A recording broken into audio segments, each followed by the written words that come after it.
Selamat malam Bapak Ibu Saudara yang kasih dalam Tuhan Yesus Kristus. Pada malam hari ini kita bersama berkumpul untuk mendengarkan firman Tuhan dan bersama-sama kita akan menelaahnya. Kiranya Tuhan menyertai kita. Sebelum kita membaca Alkitab yang akan kita coba dengarkan, marilah kita berdoa terlebih dahulu. Bapa kami yang ada di surga, kami datang ke hadirat-Mu ya Tuhan.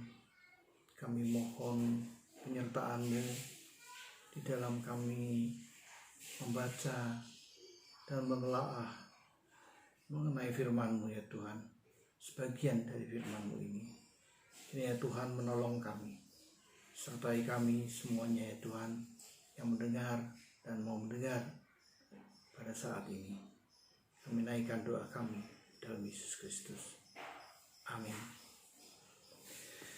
Bapak Ibu saudara sekalian yang kasih, pada sore malam hari ini kita akan bersama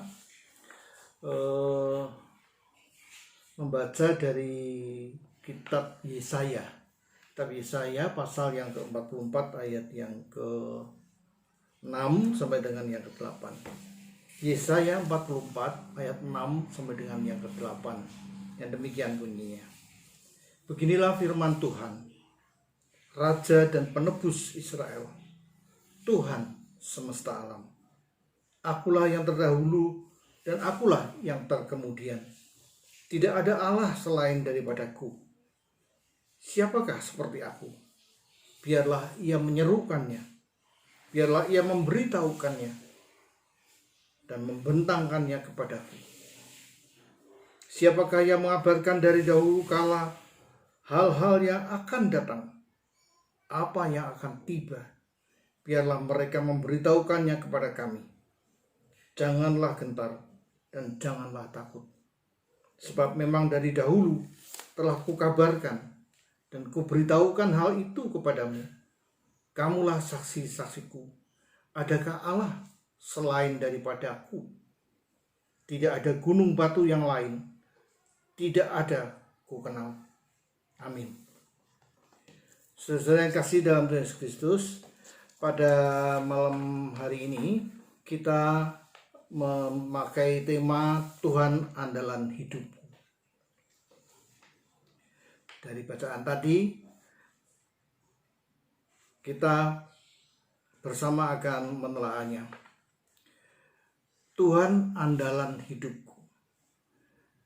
Kata andalan, kalau kita memakai Kamus Besar Bahasa Indonesia, ternyata kita tidak akan menemukan kata handal memakai huruf H di depannya. Yang kita temukan adalah kata andal dalam kamus itu, yang artinya seorang yang selalu mampu berprestasi, yang sama, bahkan mungkin lebih dalam segala situasi dan keadaan, sehingga orang ini dapat dipercaya dalam menyelesaikan sesuatu. Malam hari ini, bagian firman Tuhan yang kita baca tadi adalah saat bangsa Israel dalam keadaan genting, karena bangsa Asyur yang berada di sebelah timur tanah perjanjian melakukan penyerangan untuk menjajah bangsa Israel. Sebagian besar Israel utara telah ditaklukkan, tinggal giliran Yerusalem mulai diserang. Tetapi Nabi Yesaya mengingatkan kepada Raja Hizkia untuk tidak meminta bantuan kepada pihak lain, pihak manapun. Dan sebaliknya, Yesaya mengingatkan supaya Israel tetap mengandalkan Tuhan. Tetapi kebodohan Raja Hizkia dan penggantinya Manasye semakin meninggalkan Tuhan, yang berarti tidak mengandalkan Tuhan, sehingga akhirnya mereka pun dikalahkan, dan sebagian warganya juga diangkut ke Babel. Kekalahan bangsa Yehuda atau Israel Selatan ini juga dialami oleh bangsa Asyur, dan membawa semua tawanan yang dari Israel Utara ke Babel. Bangsa Israel Utara dan Israel Selatan atau keturunan Yehuda sama-sama dalam pembuangan di Babel. Kebanggaan mereka sebagai sebuah bangsa yang besar dan merdeka sudah lenyap dan digantikan oleh kekalahan dan penderitaan di Babel. Walaupun kehidupan bangsa Israel penuh dengan ketakutan, kekhawatiran, dan kecewa, tapi hidup mereka tetap berlangsung sampai pada akhirnya timbul suatu penyesalan, sehingga mereka menyadari bahwa kemalangan yang mereka alami ini karena mereka dan raja mereka menjauh dari Tuhan. Masa pembuangan ke Babel ini menjadi perenungan yang dalam bagi bangsa Israel akan arti mengandalkan penyertaan Tuhan yang dialami oleh nenek moyangnya dahulu. Sekali waktu ketika dibacakan perjalanan bangsa Israel keluar dari perbudakan selama mereka berada di tanah pengungsian di Babel. Sekali waktu ketika dibacakan perjalanan bangsa Israel keluar dari perbudakan di Mesir di bawah pimpinan dan penyertaan Tuhan, menyadarkan mereka bahwa kehidupan mereka tidak lagi menjadikan Tuhan sebagai pemimpin tertinggi dalam kehidupan berbangsa. Raja-raja mereka justru banyak meninggalkan ibadah kepada Allah Israel ketika masa-masa genting di mana seharusnya mereka menghadap Tuhan dan memohon penyertaan Tuhan. Mereka justru mengandalkan insting politik atau pikiran mereka sendiri, sehingga akhirnya mereka kalah perang dan dibawa paksa meninggalkan apa yang sudah diberikan Tuhan untuk mereka. Tapi Tuhan Allah yang mengasihi bangsa Israel tetap setia dan mengabarkan pada mereka untuk jangan gentar dan takut. Dan kejadian yang menimpa mereka tetap dalam rencana Allah yang telah dinubuatkan jauh sebelumnya. Itu bisa kita baca dari ayat 8. Janganlah gentar dan janganlah takut, sebab memang dari dahulu telah kukabarkan, kuberitahukan hal itu kepadamu. Kamulah saksi-saksiku.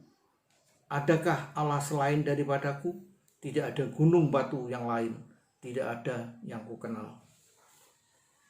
Isi dari bacaan kita ayat 6 sampai dengan 8 ingin mengingatkan bangsa Israel bahwa tidak ada Allah lain selain Dia. Dan juga tentunya meneguhkan mereka yang mendengar dan kita di masa sekarang ini bahwa Dia dari dulu, sekarang, bahkan sampai selamanya adalah Tuhan yang berkuasa atas apapun. Dia berkuasa penuh atas semua yang Dia ciptakan. Dialah yang tahu apa yang akan terjadi masa mendatang. Dia yang pegang kendali atas seluruh kehidupan ini. Karena itu, berharaplah hanya kepadanya. Dia yang berani mengatakan, akulah yang terdahulu dan akulah yang terkemudian. Tidak ada Allah selain daripadaku. Amin. Bapak Ibu saudara sekalian yang kasih dalam Yesus Kristus, sebagaimana nasibnya PA, maka dalam kesempatan ini ada 2 pertanyaan yang patut kita renungkan dan kita jawab sendiri di rumah masing-masing. Yang pertama adalah jika Anda melakukan kesalahan dan kemudian menerima akibat dari kesalahan tersebut. Saya ulangi ya, jika Anda melakukan kesalahan dan kemudian menerima akibat dari kesalahan tersebut, apa yang Anda lakukan di hadapan Tuhan? Hal yang kedua, ketika ada orang yang Anda kenal mengalami pergumulan yang sangat berat, sanggup atau siapkah Anda menyampaikan penguatan dan peneguhan kepada orang tersebut? Bagaimana caranya? Selamat merenungkan. Roh Kudus menyertai kita bersama. Amin. Kita berdoa. Bapa kami yang dari surga, kembali kami datang ke hadirat-Mu. Terima kasih ya Tuhan atas kesempatan waktu yang Kau berikan kepada kami. Dan kami boleh mendengar dan merenungkan apa yang menjadi firman-Mu di dalam kitab Nabi Yesaya. Tuhan, kiranya apa yang telah kami dengar dan kami mencoba untuk merenungkannya ini, biarlah semakin hari boleh semakin menguatkan kami untuk kami lebih mengetahui apa menjadi kehendak-Mu Tuhan. Terima kasih ya Bapa, kami naikkan doa kami dalam Yesus Kristus Tuhan. Amin.